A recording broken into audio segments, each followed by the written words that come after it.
School खुले और बच्चों की आनाकानी भी शुरू हो गई। वही बहाने, वही सब कुछ शुरू हो गया। कभी पेट में दर्द शुरू हो गया, कभी मतली होने लगी, कभी सिर दर्द होने लगा, कभी बुखार। तो यानी कि कोई ना कोई बहाना, नित नए बहाने।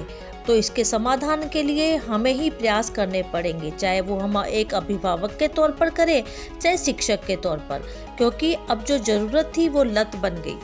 बच्चों के घर में रहने के दौरान एक और समस्या खड़ी है, वह है गैजेट एडिक्शन। स्कूल भेजने के वक्त अभिभावकों को इसके लिए निपटना पड़ेगा।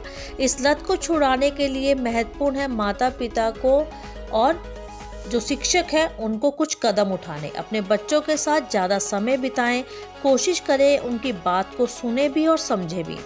अपने बच्चे के साथ गैर निर्णयात्मक तरीके से बातचीत करें। गैजेट एडिक्शन के दुष्परिणामों के बारे में उन्हें उम्र के अनुसार उनकी भाषा में ही समझाएं। माता पिता को बच्चों के लिए सकारात्मक ऑफलाइन गतिविधियों के अवसर जैसे लूडो, शतरंज, कुछ जो आउटडोर गेम्स हैं वो भी खेल सकते हैं।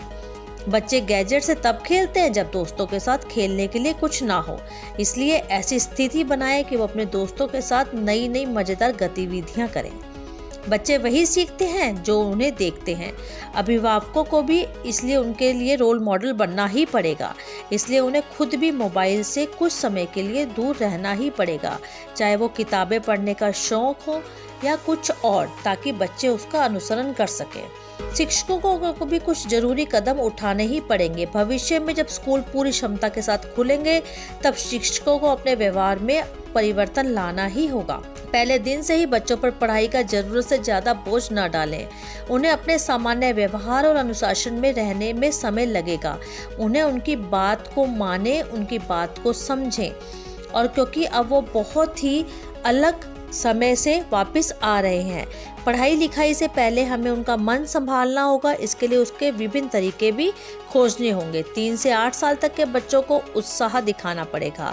उन्हें झूले, खेल, खिलौने, कहानियां आदि में उनका मन लगाना होगा। छोटे बच्चों को डांट फटकार कर करने की जगह अत्यंत स्नेह से, अत्यंत प्यार से उनकी बातों को मानना पड़ेगा। बड़े बच्चों को लेक्चर के द्वारा पढ़ाने की जगह आपस में बातचीत करके पढ़ाया जा सकता है। उन्हें उनके जीवन के उद्देश्य और कैरियर के प्रति भी प्रेरित करने की जरूरत है। बच्चों के मन में स्कूल जाने को लेकर विभिन्न प्रकार के डर और चिंताएं हैं, इसलिए उनके डर को अभिभावक और शिक्षक दोनों को मिलकर ही दूर करना पड़ेगा। अभिभावकों को चाहिए कि सबसे पहले वो उनकी भावनाओं को समझें। अपने डर और चिंताओं की चर्चा बच्चों के सामने करने से बचें। बच्चों से स्कूल के विषय में सकारात्मक बातें करें। उन्हें स्कूल में क्या अच्छा लगता है वह याद दिलाएं।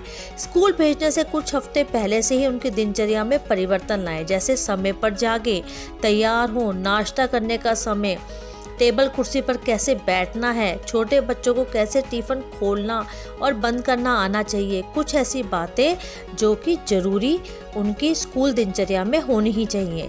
क्लास के बीच में लेटने, खाने पीने, टीवी देखने पर रोक लगाएं जबकि वो ऑनलाइन क्लासेस ले रहे हों। बच्चों को घर पर रहना जितना सुखद और आरामदायक लगता है, स्कूल जाने में उन्हें उतनी ही कठिनाई होगी ही। इसलिए अगली बार बच्चों को स्कूल भेजने से पूर्व एक बार उनके दोस्तों और शिक्षकों से मिल भी लीजिए, ताकि थोड़ी सी हिचक कम हो जाए। तो कुछ ही कदम है जो अभिभावक और शिक्षक दोनों को ही उठाने पड़ेंगे, ताकि आपका बच्चा स्कूल जाने से न डरे और वो उसे असामान्य नहीं बल्कि सामान्य रूप में ले।